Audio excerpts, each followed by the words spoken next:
morning, everybody, and welcome to a very foggy, wet, damp, and chilly day in Oshawa, Ontario this Monday morning. I am happy to say that I have finished sealing the two inlets and the bottom drain on the pond, the sites of the potential leak that I'm dealing with. We are supposed to be having weather like this for the next 3 or 4 days with on and off rain showers, cool temperatures, and so on. I'm hoping though I'm going to get a break in the rain like we're having at the moment, that I will be able to get out here and start getting some water back into the pond to check to see if I've rectified my leak issue. I'm fingers crossed, but I'm still kind of have some doubts. What I am going to do is fill it up to the outlet there, and that seems to be where the water stopped the last time, so I think that might be the culprit. So I'm going to fill it up to about that point and then leave it and see if there is any water loss. I'm also going to make a couple of minor adjustments in the filter pit and cap off the two return lines, and going to leave those lines empty apart from a little bit of water that will trickle in as the pond is filling. And if the water holds steady, then I will remove the caps, let some water into the lines, and then see if there's any issues that come about from that to help identify the potential leak location if it still exists. So I will bring everybody up to date in the next little while with some more video as I move in this direction to get things sorted. And as I mentioned in a previous video, I'm going to be working on a couple of new filter additions soon to help complement the filtration on the pond, and I will give everybody a quick update on what I'm hoping to do in an upcoming video. So stay tuned, and I will keep you up to date as how the leak repair is progressing. Take care all, and hopefully we'll get a little bit of sun today, make things a little bit nicer to be out here. So I'll be back with you soon.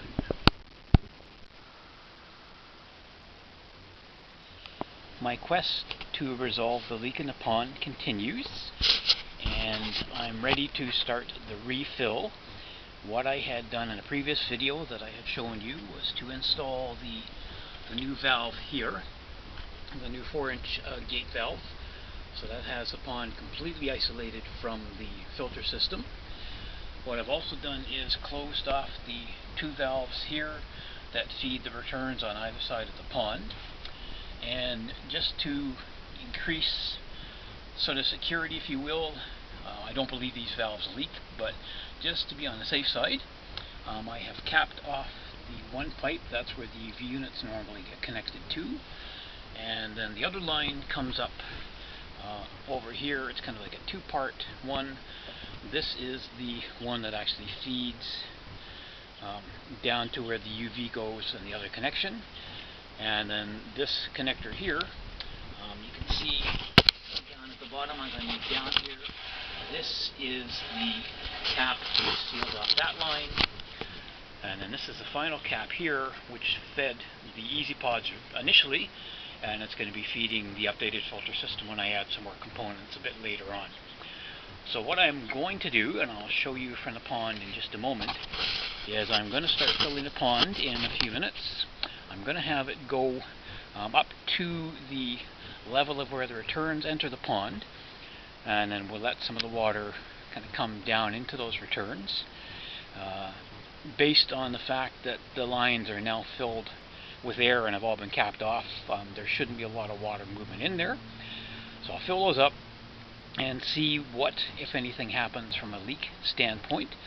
If all looks good, I'll open up the valves, uncap the lines a bit here just to allow some of the air to escape, if there is some in there still, and let the water continue, and then pause again and see what happens with respect to the water dropping.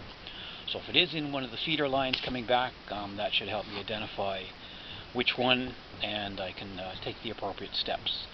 So I'm going to put you down for a moment, just get into the pond and show you kind of what I've done inside there, building on the other video I had done previously, and we'll be back shortly with another explanation, so hang tight.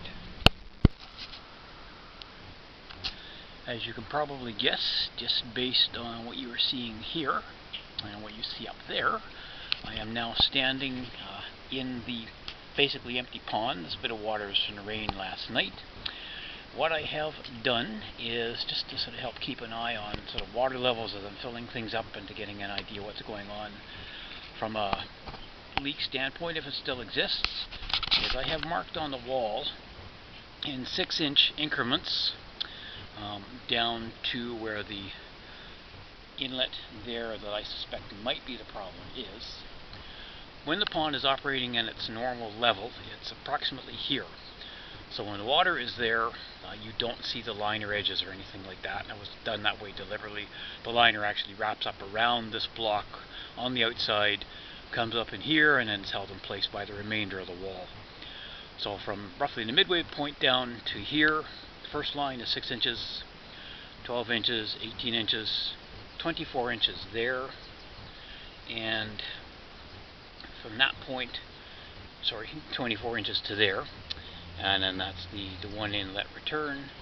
And then of course, as I had pointed out in a previous video, is the other inlet over here, and the bottom drain, as you've seen, that's now back in place. It's been all sealed. The bottom drain, along with these connections, were all given 3 coats of sealant. The little adjustable eyes on them that you can see here, I have positioned so that they're pointing kind of in a downwards or slightly downwards positioning. The idea being that, assuming that the pond is running before too long, they will direct the water around the bottom of the pond, forcing most of the debris or anything in towards the bottom drain, which is over here. Previously I had them sort of going up towards the top, disturbing the surface a little bit. It did make it a bit harder to see the koi, and with it being an aerated bottom drain dome, we get lots of water movement as it is when this is running. So fingers crossed, this is going to be good to go shortly. I'm going to climb out of here, start the water filling, and as I said, my goal is to fill it up to the level of the returns, this one and the one on this side over here, which I suspect might have been the issue, and get it to that level, maybe slightly higher, and see if anything happens from there. If not, I'll continue to fill up to the first mark, and then we'll open the valves on the other side once it gets up to this second mark here. So if it gets to that point and there's still no water leakage, I wouldn't be surprised, because these lines actually go down the wall here, under the pond floor, underground, and into the filter pit. And they do come up a fair height before they kind of reach the bottom of the filter pit, which is somewhere in around this level here. So I'm going to, as I said, going to fill it up initially to the return, see how things go, then up to the next mark, the next one, and so on. So with any luck, it will be at its proper operating level before the end of this week, and with even more luck, it will be holding water the way it was intended. So I will be following up shortly with another update, and certainly if there is leakage or anything like that, I will definitely record some more and let you know what's going on. Be back with you either later today or tomorrow, just to give you another heads up on the progress. Thank you again for watching. Monday evening, and it's approximately 7:30 in the evening. The pond has been filling up for a few hours now. As you can see, the first inlet or return from the pump is underwater. The second one is just about there. Another few minutes and it will be submerged as well, and at that point I'm going to turn the water off for the night and see how things do as far as holding the volume overnight. I'll just be using the top of the fitting as my marking point, and I'll check again in the morning to see how everything is going. So slowly, bit by bit and little by little, things are getting there. The water is still running in. It's going to be that way for another few minutes until that fitting is covered, and then that will be it for today. I'll get back out tomorrow morning to check and see how things are going, and once again I will add an update to this video.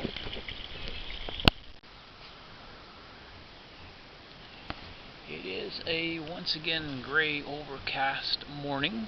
Rain is expected later today. It's now been 12 hours since I filled the pond up to the inlet or return mark yesterday, and I'm not sure how well you'll be able to see this. See the water line, and you can see a little bit of the dampness there about an inch above it on the pond wall. So the pond has lost about an inch of water in 12 hours. So I'm going to wait and see. I'm not going to put any more water in today. I'm going to wait and see if the level drops before that, or below that outlet. That's the one that I found a little bit of concrete in an earlier video that I had shown. I'm thinking that might be the cause. Certainly the water level has dropped. I did seal around that as best I could, but of course couldn't reach down into the pipe itself. So that could be the culprit. It could be the other one, which is completely underwater. So I'm just going to wait and see now. That's a waiting game to see whether or not the level continues to drop. If it drops below that fitting, then I'm going to know that that's obviously not the cause of the leak, or not the only leak, and we'll have to wait and see what happens beyond that, because the bottom drain was very well sealed, and the other fitting as well, so I'm thinking this one might be the cause, but it has definitely gone down. In 12 hours it's dropped about an inch. So the waiting game continues. More updates to follow. It is a chilly, although not really cold, very wet, gray morning here in Oshawa, Ontario. It's raining now, has been raining most of the night. And as you can see, as I kind of look towards the pond here, you can see the rain hitting the water. I am still having issues with the leak. What I thought was the culprit, that drain, or sorry, the input or inlet down there on that side of the pond. The water level has now dropped down a little bit below it, so I am tending to lean towards the fact that the issue I'm having might still be there, but it might also be the bottom drain, which is a bit of a nightmare. I do have a tentative plan in mind to find a way to seal it off and test the drain to see if that is indeed the cause. What I'm going to do a little bit later on today is go and purchase a plug to put in that fitting, that I can seal it off, fill the pond up just above it, and see if the water still leaks. If it does, I'm going to know that fitting is not the culprit. The one on the other side where I'm standing is still below water. There's been no issue with that one as far as I can tell, so I don't think that's an issue. The bottom drain, which you really can't see now under the water there, might be the problem. I'm going to get a plug, as I said, I can put in there. I'll have to take the lid off, put the plug into the pipe itself that feeds the filters, and then kind of refill the pond part way and see what happens. What could be happening, the reason the level only gets sorted to this point, is the way the plumbing is set up, as you would have seen in my sort of pond build video, is that it runs underground, level with the bottom of the pond, and then there's a slight slope uphill into the filter pit itself. And if the water in the line has reached that level, it's not going to go any farther down, because the pipes are now full. And unless I put more water in to sort of go to a point where it might leak out. So I'm not sure exactly what the issue is, but as I said, I'm going to get a plug that I can try the bottom drain if necessary to get that sorted, or at least another option for me. That would certainly be, something that will give me a better idea what's going on,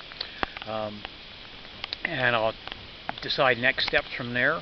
If it turns out the bottom drain is the issue, what I will do is leave the plug in place, completely fill the bottom drain in with a water foam or water retardant foam to seal it off completely, and then I will put in 2 retrofit bottom drains connected to a couple of pumps, run those lines up through the wall surround here, and then underground into the filter pit so they don't get stepped on, and then I will have to do change the Easy Pods to a pump-fed system and install another pump in the filter pit to return the water back to the pond. So there are a couple of options available to me that I'm considering at this point. The only other option, which would sort of take care of everything, would be to install a completely new pond liner, which would run in the vicinity of $1,700, about £1,000 or 1,000 British pounds to replace, and I don't know how I would secure it to the wall if that was indeed the case. So I'm going to continue to try and sort out my ideas by working on a couple of things first with the plug, see what happens, and keep working. Again, it's a miserable day. It's supposed to get better today, so I'm hoping I can get things sorted. And as you may have noticed as I'm chatting here, a little visitor in the backyard. This rabbit actually lives underneath my garden shed, which is there, and has come out to get something to eat in the rain. So just, a happy little sign. I'm always pleased to see when a rabbit's out here. The dog's in the house at the moment, so there's no issues there. And she's pretty good. She generally doesn't chase the rabbit if it is in the backyard. So I'm going to continue to work on the pond issues. I will keep you updated. Very frustrating at the moment, as you can well imagine. But, I'm not prepared to give up yet. And on that note, on a slightly different subject, those of you who have seen some of my other videos will recall that I did mention that I was diagnosed with cancer last year, underwent a number of months of chemo and radiation treatments, and then surgery, fairly major thoracic surgery in October of last year. I had a CT scan a couple of weeks ago at the local hospital and had an appointment with my surgeon yesterday, and she confirmed for me that as of now, 6 months following the surgery, I remain cancer-free. So I know I have a long way to go before I can be considered cured of cancer. The sort of standard for that is you have to be free of cancer for at least 5 years. So I am slowly heading in that direction. 6 months from now I'll have another scan, and we'll see what's happening at that point. Feeling good, although at the moment extremely wet being out here kind of doing this video, but I did want to get something out today.